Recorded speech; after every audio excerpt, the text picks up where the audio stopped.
What's happening, everybody? That's right, it's Monday. Welcome to Let's Talk with Stanley Doucette. I am here, your host, and welcome to another powerful podcast we got for you today. Listen, I want you guys to pay very, very close attention today.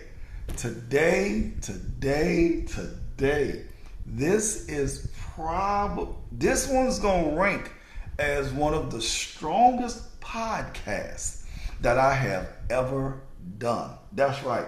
Grab you something to take notes with, or rewind, play, whatever you have to do to get these notes. If you're driving, don't worry about it. Come back to Let's Talk with Stanley Let's Talk with StanleyDoucette.com and get this information, because it is truly that strong. Pass this information. Have other people log in. If you're on YouTube, send it out to everybody. Have them join our family. Become a member. Whatever it is, get this information. I have to get right into it, because I think it's like 10 or 11 things that I actually have to share with you on today. Yes, that many. So get ready, buckle up, get your feet together, all of those things. So, excuse me, shout out to all of our guests first. Thank you for joining us on Let's Talk with Stanley Doucette. I really appreciate you taking some time out of your day to be a part and to kind of hang out with the family. And to all of our family that comes back week after week after week, thank you. I truly appreciate it. Look, now let's get into it, right? I could give you, and shout out to everybody around the world. I'm sorry, just shout out to everybody around the world. Okay, let's get into it. All right. So the title of this one today is Loving Without Walls. Loving without walls. So I got like kind of some thoughts of how we're going to do this, right? So how do you keep your heart open enough to love deeply after life has given you legitimate reasons to close it? This isn't about being naive. Now let's make sure we ain't talking about being naive. It's about allowing everybody access to you. It's about refusing to allow yesterday's pain to determine tomorrow's capacity to love. I want to share that again. It isn't about allowing everybody access to you. It's not. Everybody can't have access to you. But what it is about is refusing to allow yesterday's pain to determine tomorrow's capacity to love. That's just the introduction. So let's do number one. You ready? All right. Where did the walls come from? Let's start there. Let's just kind of go back and try to figure out, where did we get all of this stuff from, right? Where did all of this stuff come from? So most of us weren't born guarded. We weren't born guarded. We had some issues and some challenges, but we weren't born guarded. Something happened. Somebody betrayed us. Somebody abandoned us. Somebody mishandled our trust. Matter of fact, you're probably thinking about somebody right now. Somebody took advantage of our kindness. A relationship failed. I had a few of them. A friendship changed. Somebody we thought would ride or die with us all the time, would always be there, wasn't. Ooh, that stung. Yes, that stung. See, we have those things, right? So these are some of the reasons why we started to become guarded. Let's look at this one. Pain teaches lessons.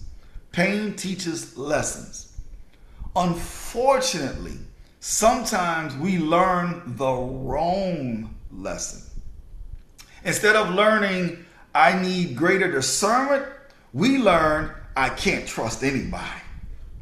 Instead of learning, the person wasn't safe, this is what we learn.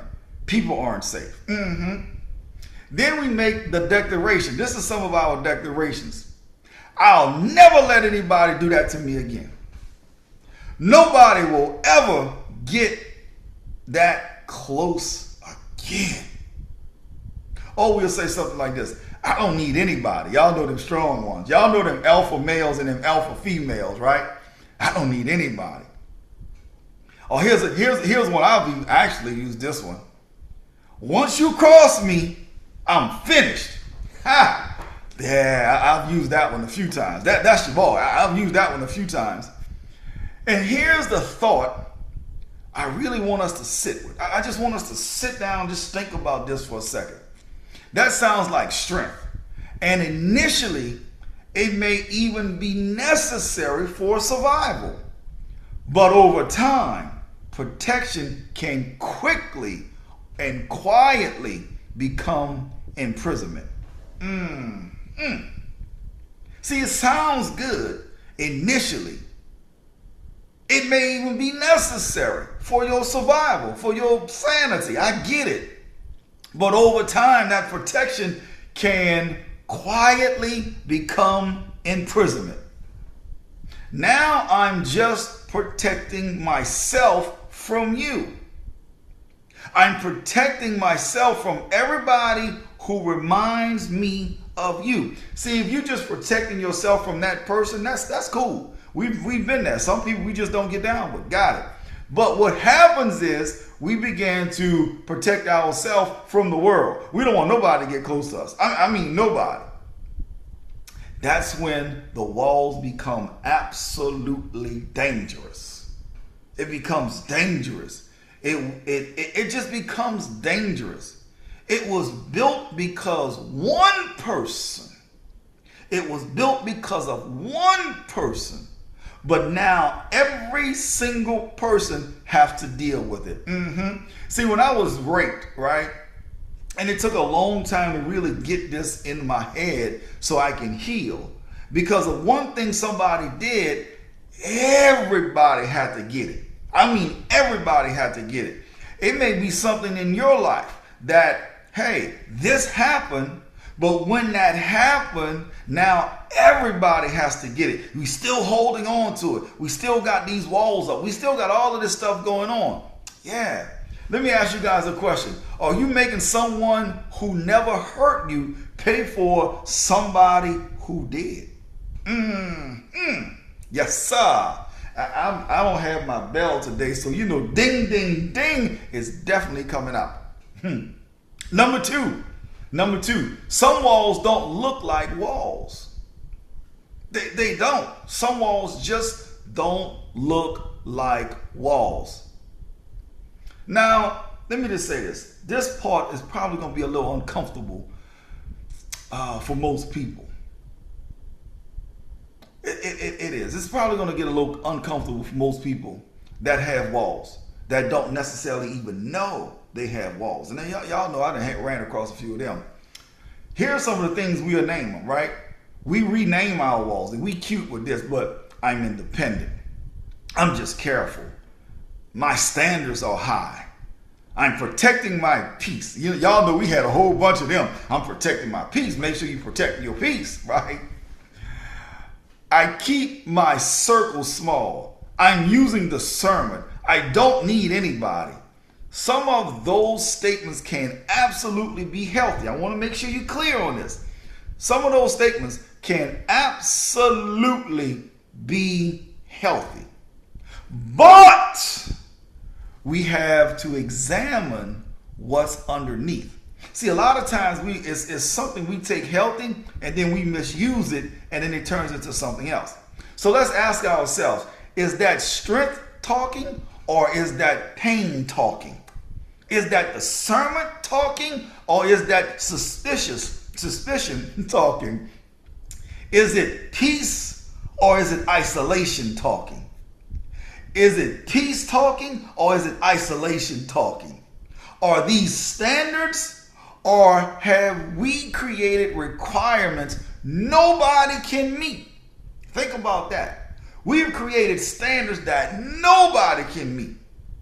Are you independent because you're capable, or or because depending on somebody feels dangerous. Think about that now. Think about it. Here's a thought. Sometimes trauma doesn't make you weak. Sometimes trauma makes you extremely strong in areas where you were never supposed to have to be that strong. Yeah, some traumas are weak, okay, cool. But other traumas, they're making you extremely strong in ways and places you are not supposed to be that way. You learn how to survive without help. Yep, I raised my hand to that one. You learn how not to need anybody. Yep, raise my hand on that one. You learn how to handle everything yourself. Yep, raise your hand on that one. But surviving alone and living whole are two different things. Yes, let me say that again. Surviving alone or living whole are two totally separate things. Surviving, there's so many things running in my head. But surviving or living whole. When you're whole, a lot of this don't even apply to you. But when you're surviving, it does. Let's go to number three. Functioning doesn't always mean healed. Just because you're functioning, that doesn't mean you're healed. When my dad died, man, I was functioning. I was absolutely functioning. But at any moment, I could just fall over and collapse. I just wasn't healed from that, right? After you're lived behind a wall long enough, the wall begins to feel like home.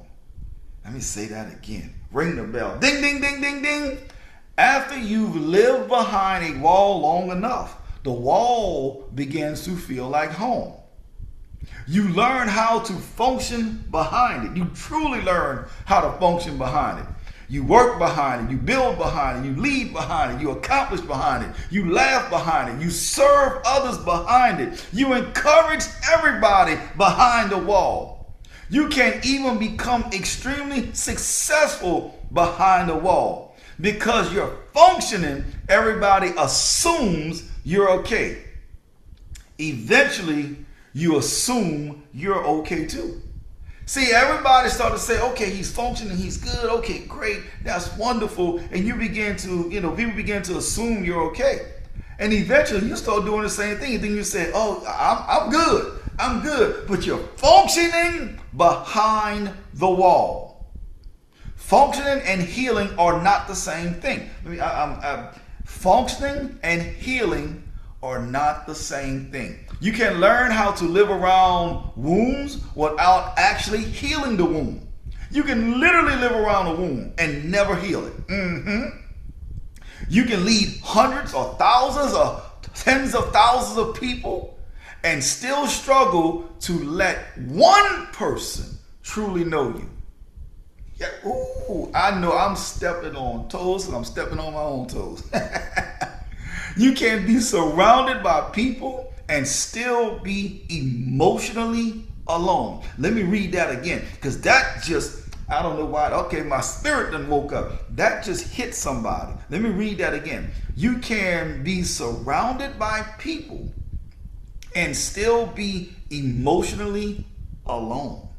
Wow. Let me ring the bell. Ding, ding, ding. All right, here's another one. You can give incredible advice about relationships while struggling, hear this, while struggling with vulnerability on your own.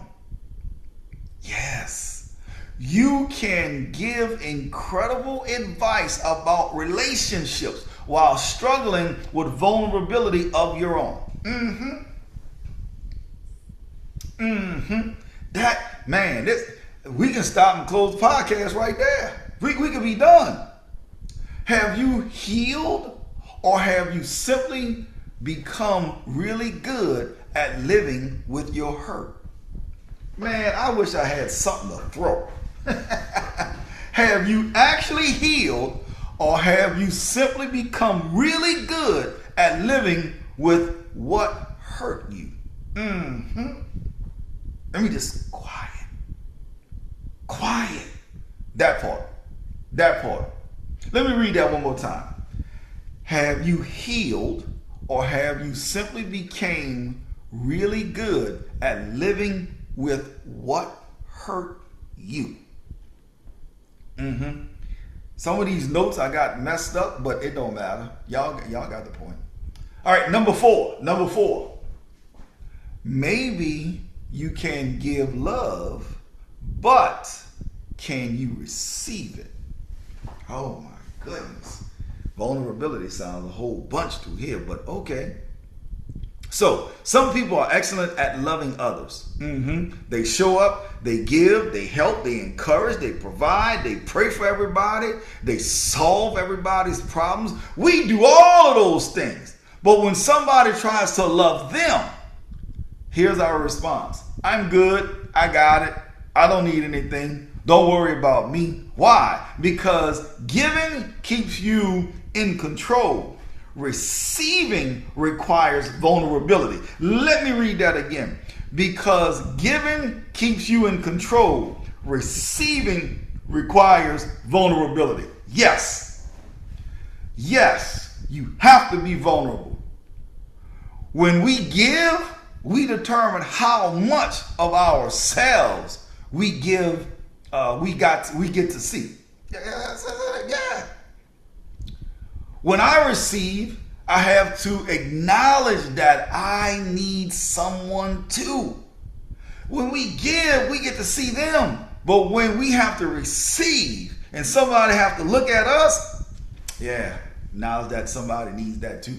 Now you done became vulnerable. And most of us don't want to be vulnerable. For real, we don't really want people to see our flaws and our challenges and our idiosyncrasies and our whatevers. We don't want people to see that. We don't. So I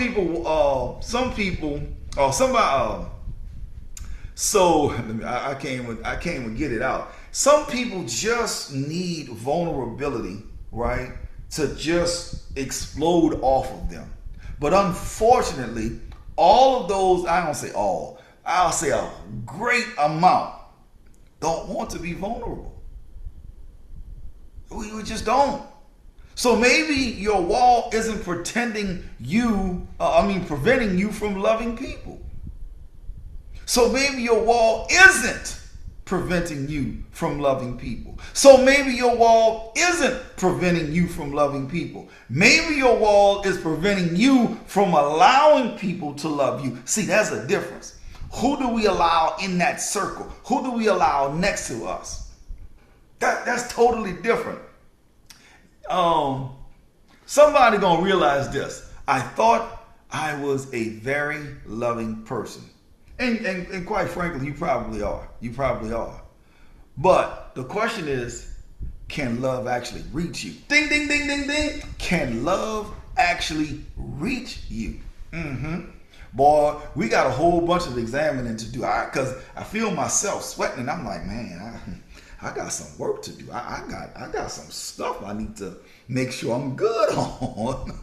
See, when we write these podcasts and we research and we look at stuff and we hear comments coming back and people ask us to do podcasts or they'll make a suggestion and we decide to pick one of those, and then we go and research it and dig it up and I mean, we squeeze it until nothing else can come out.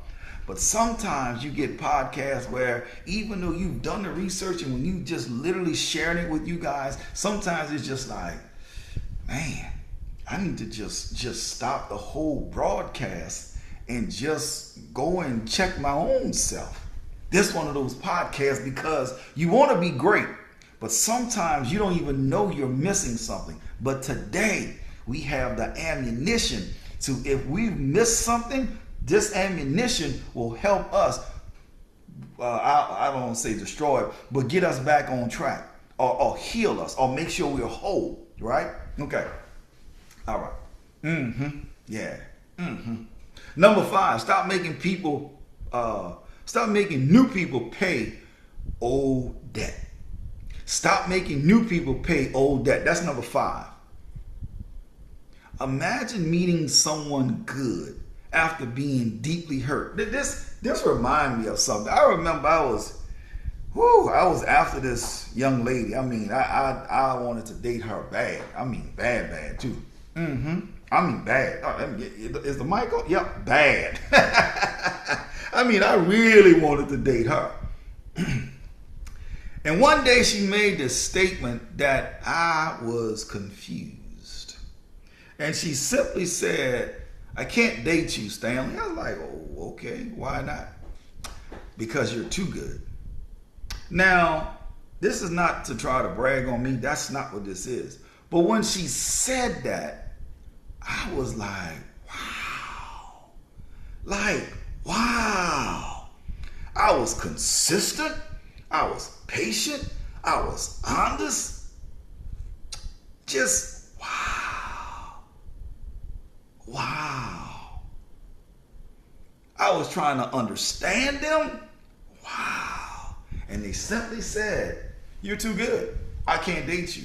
Now, again, if somebody told you that, that's a pat on your back, that's a high five to you, because you're doing something and doing a lot of things right. You're consistent, you're patient, you're honest, you're trying to understand them. You know, you're listening to understand. You're not hearing to respond. All of those things, you're good. But every time somebody moves close, or you move close to that person, something on the inside of them moves backwards.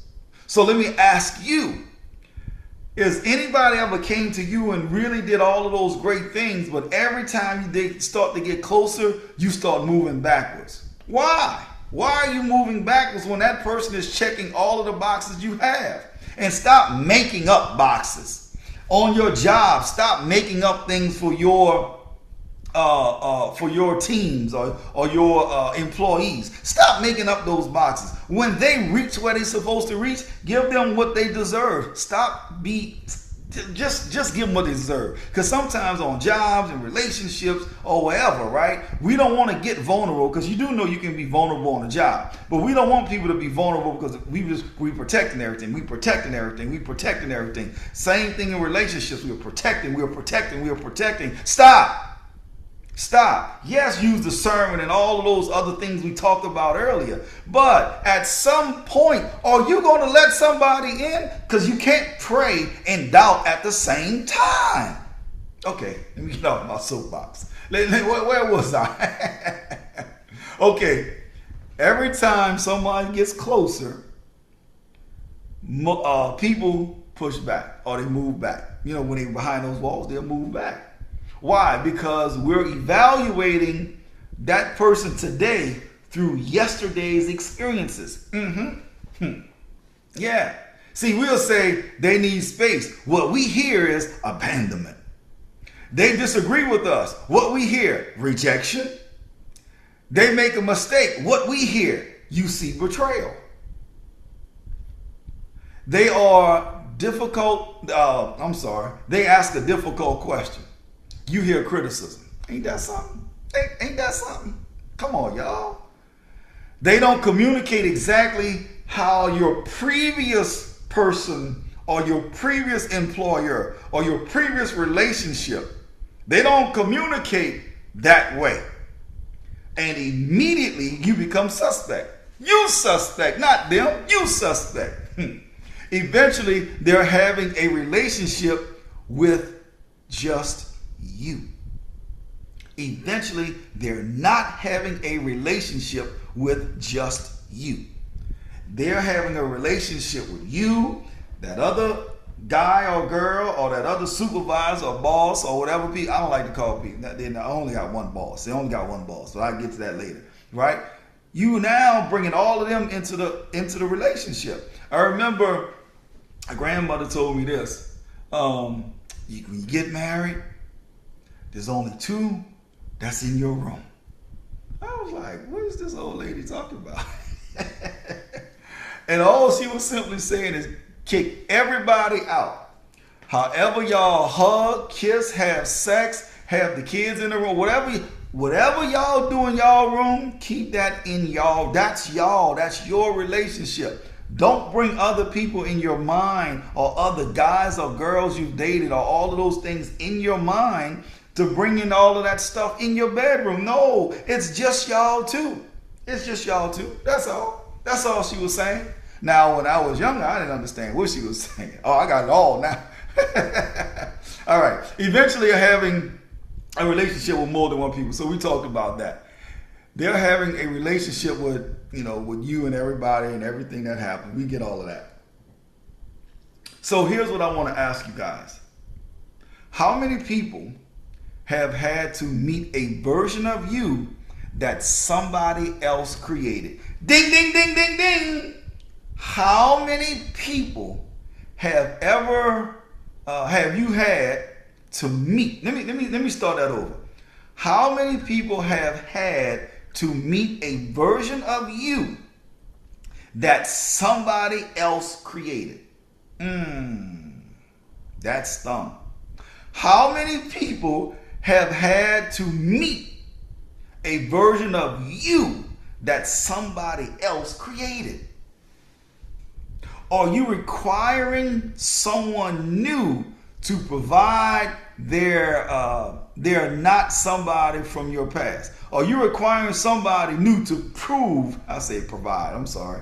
Are you requiring someone new to prove they're not somebody from your past? Are you making somebody requiring them to prove who they are? Are you really doing that? Or are you literally inside that relationship and being vulnerable? Just think about that. Just thinking about that. Healing matters because people who had nothing to do with your wounds shouldn't continue to bleed because of them. Healing matters because people who had nothing to do with your wounds shouldn't continually bleed because of them. Write that down. Healing matters because people who had nothing to do with your wounds shouldn't continually bleed because of them. Yes, sir. I gotta hurry up because this is getting good. Number 6, walls and boundaries are not the same. Walls and boundaries are not the same. This distinction is critical. Loving without walls does not mean loving without wisdom. It doesn't. Here's what a wall say. Nobody gets in. It doesn't matter who you are. It doesn't matter how consistent you've been. It doesn't matter how trustworthy you are. Nobody gets close. While boundaries say you can come closer, but there are healthy conditions for access. Healthy conditions for access. And then there's a door. And then there's a door. A door says access is possible. Just because you have a door, that don't mean you're going to always have access. But a door absolutely give possibilities to access. But trust determines how far the door opens. Trust determines how far you go. Character determines how far it opens. Consistently determines how far it opens. Time determines how far it opens. This is so good. So, this is the principle. Don't tear down your boundaries. Replace your walls with doors. Let me say that again. Don't tear down your boundaries. Replace walls with doors. Everybody doesn't deserve the same level of access. You can love everybody without giving everybody access to everything. My Lord and Savior Jesus Christ loved everybody, but everybody did not have equal access to him. Yeah, let me say that. Yeah, go run tell that one. Jesus loved everybody. But everybody did not have equal access to him. When he was in the garden praying, it was the disciples. Then he went a little further and he took Peter, James, and John. That means even all of the disciples didn't have the same level of access to Jesus as Peter, James, and John. Yeah. I don't want to get into that because I feel I'm getting excited and getting happy. So we're going to stay there. All right? There were crowds, there were disciples, there were the 12, there were the 3. Love can be unconditional when access remains conditional. Let me say that again. Love can be unconditional while access remains conditional. That's not coldness. That's just wisdom.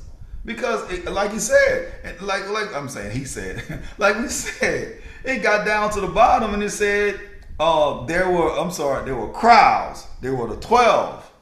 There were crowds. There were the disciples. There were 12. Then there were the 3. Think about that. Crowds. Think about all the multitude of people that were saved and all of those things. When little fella, I call him the little fella, had 1 fish and 2 barley loaves of bread, and and that whole story with the fish and the bread, they fed a multitude of people, right? And I don't get into all the specifics. It's not Bible class, Bible study, but you get the picture.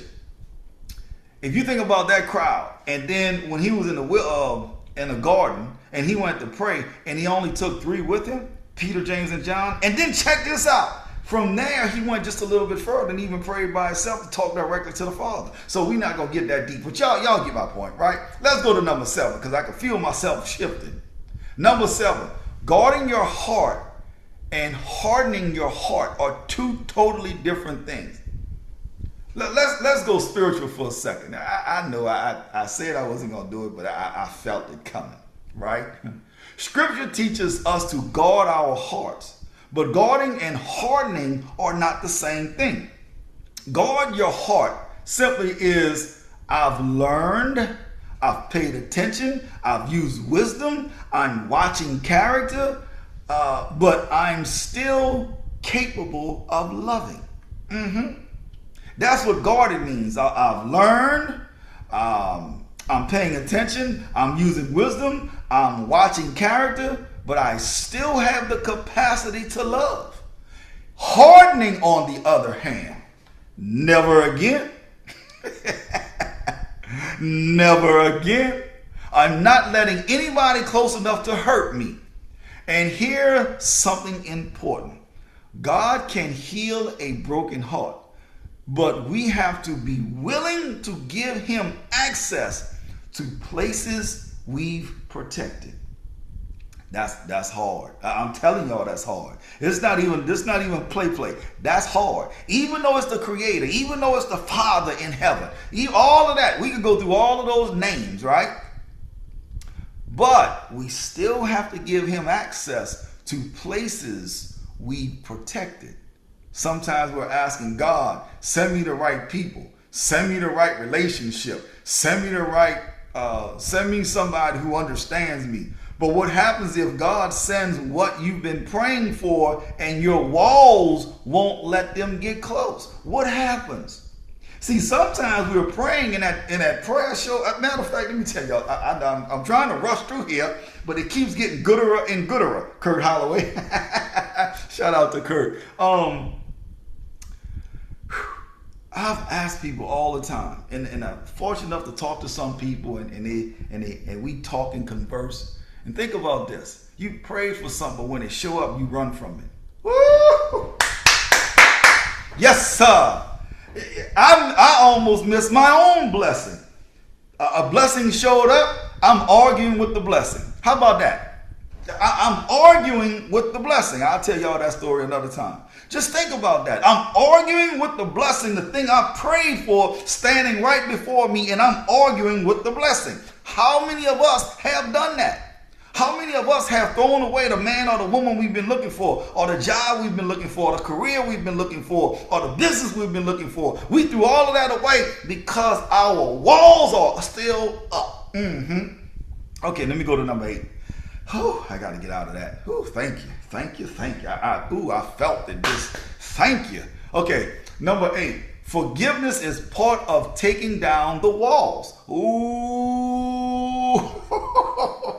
Y'all ain't ready. Y'all are not ready. Forgiveness is part of taking down the walls. That's number 8.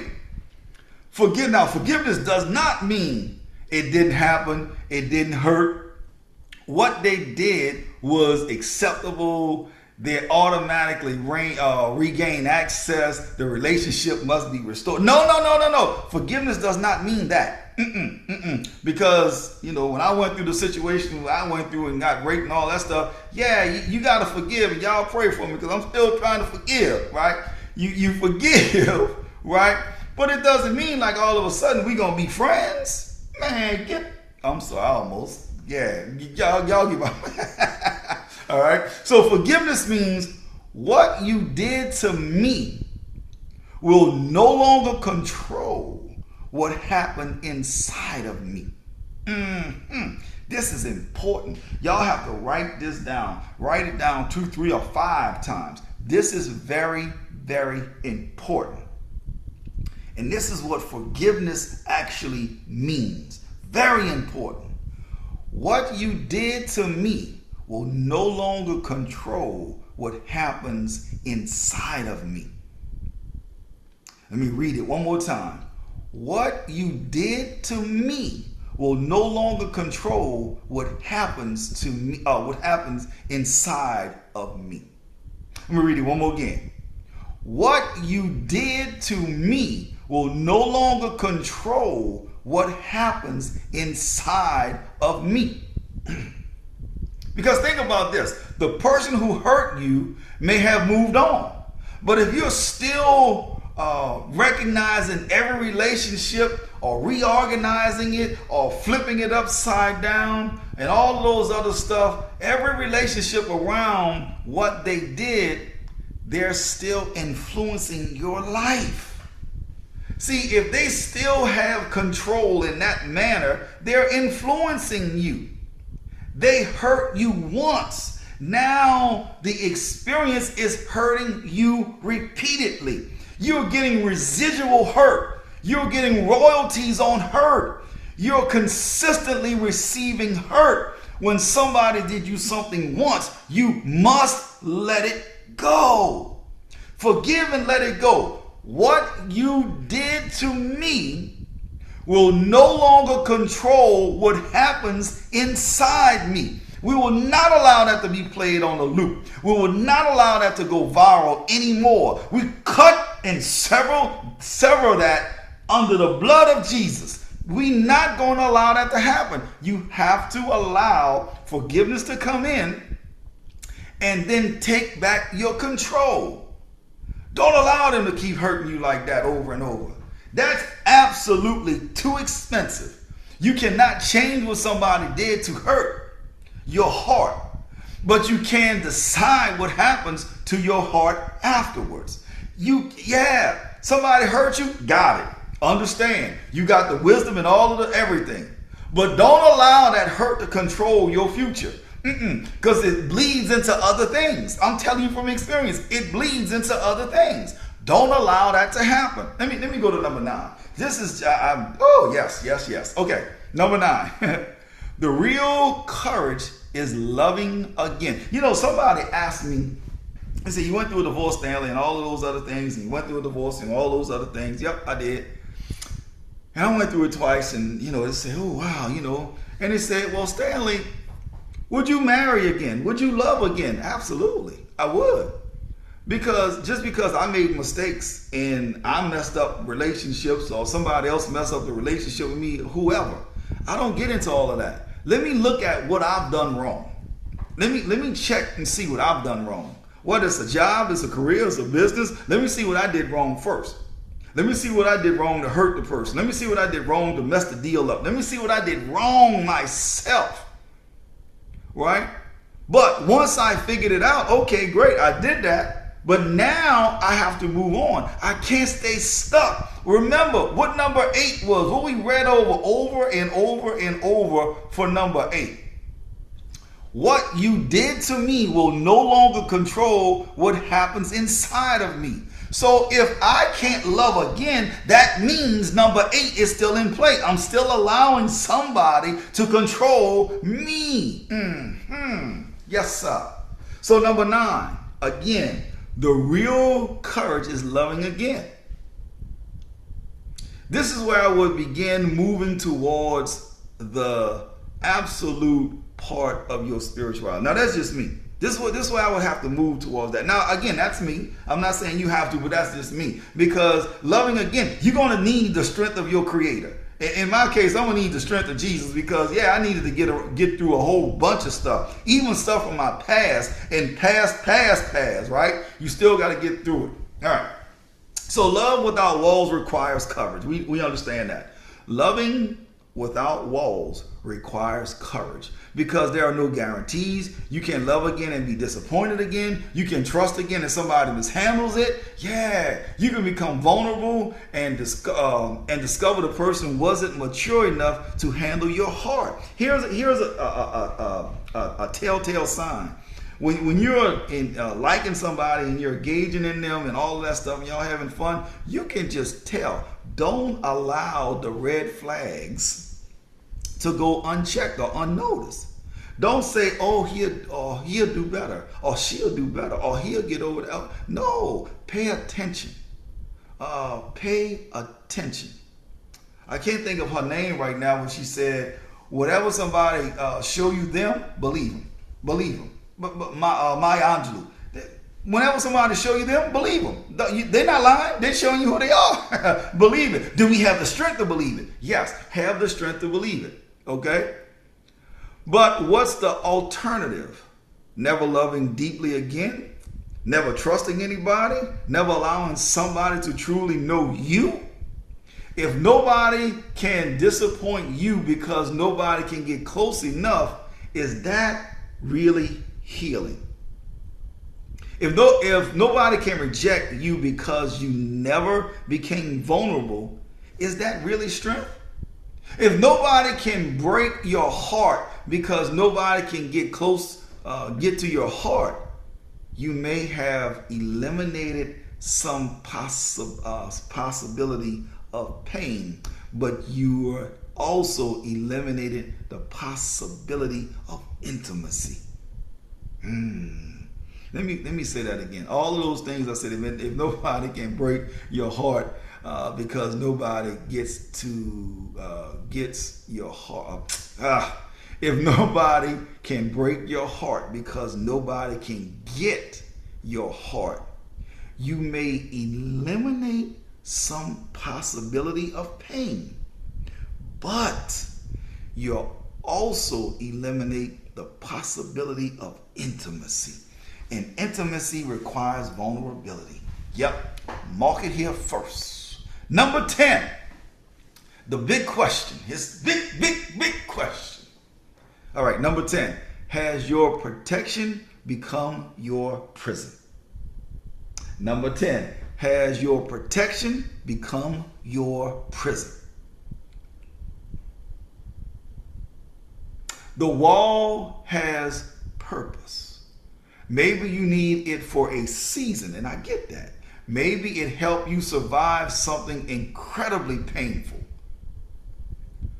So don't be ashamed of why you built it. That's not what I'm here for. I'm not telling you to be ashamed, because when my dad died, I don't want nobody close to me. I don't want nobody to touch me. All right? Don't do that. So here's what I want to ask. Ask yourself this question. Do I still need it? Do I still need the wall? Because because sometimes and some things built for survival can become a prison if you continue living inside after the danger has passed. Let me say that again. Something built for survival can become a prison if you continue living inside it after the danger has passed. Let me say that again. Something built for survival can become a prison if you continue living inside it after the danger has passed.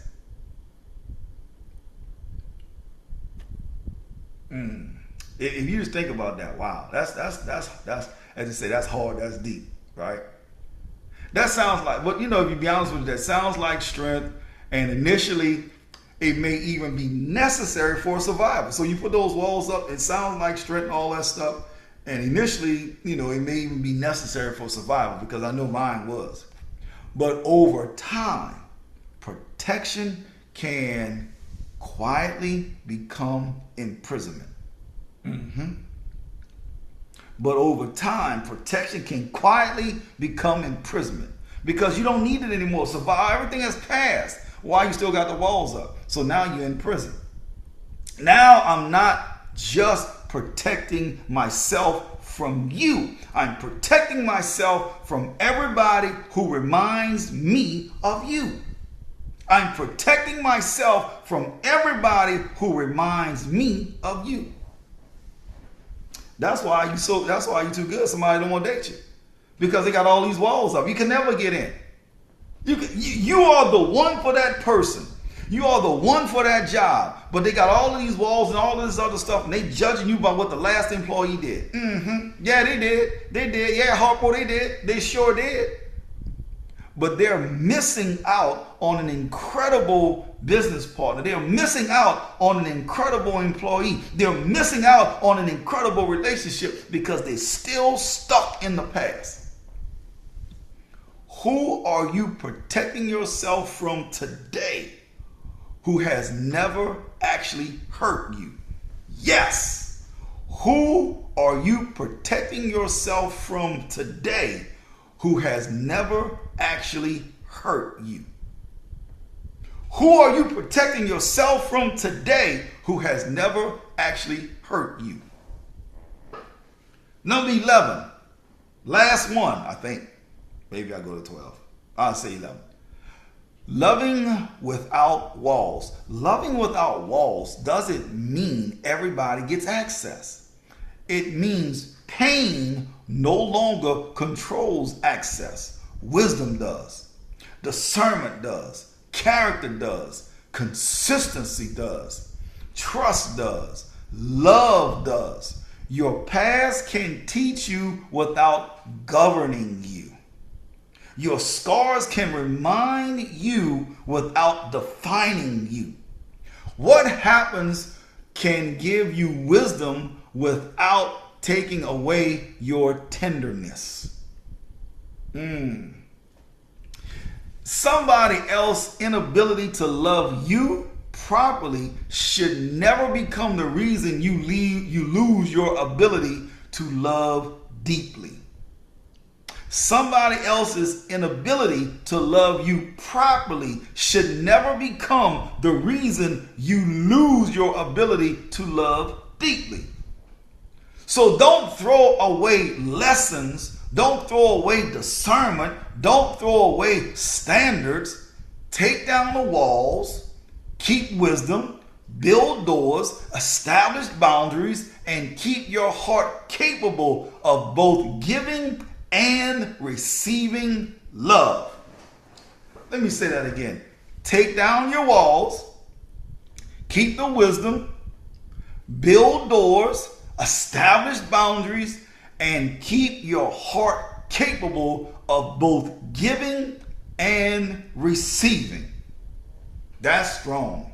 Boundaries determine who gets access to your heart. Walls determine whether your heart gets to live. Let me say that again. That's a Stanleyism. Boundaries determine who gets access to your heart. Walls determine whether your heart gets to live. Healing isn't proven by how you can live without people. Healing is revealed when you can love again without making people pay for old pain. Healing isn't proven by how well you can live without people. Healing is revealed when you can love again without making people pay for old pain. And I would say this one, I've been saving this one. I've been saving this one for the end. And I want you guys to listen to this. Take down your walls, but don't throw away the wisdom.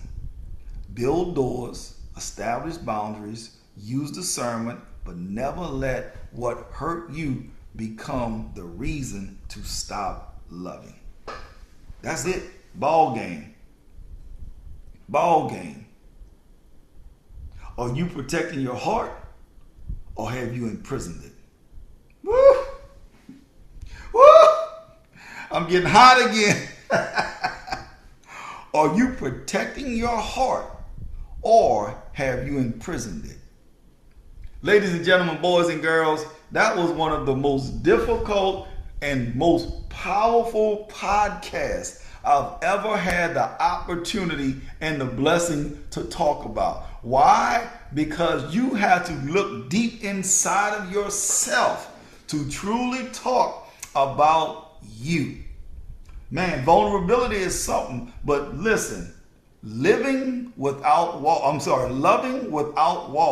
that is a monster. That's a monster. So listen, we're going to climb on out of here.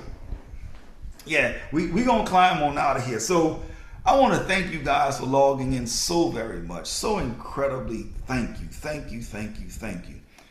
If you're on YouTube, send this to other people. Ask them to join Let's Talk with Stanley Doucette on YouTube. If y'all haven't been there, go be part of the family on YouTube. And I'm telling you guys, this has been an incredible podcast. I'm still sitting here like, man, I gotta lick my own wounds. But anyway, let's climb on out of here. I appreciate you guys so very much. This has been powerful. You're going to have to take this one in bite sizes and go back and study it and ask yourself some really deep, hard, and genuine questions. That being said, I love each and every one of you. God bless. And this will conclude our actual podcast for today or this evening, depending on when you get it. And I will see you guys on the beaches of the world. Peace. We out.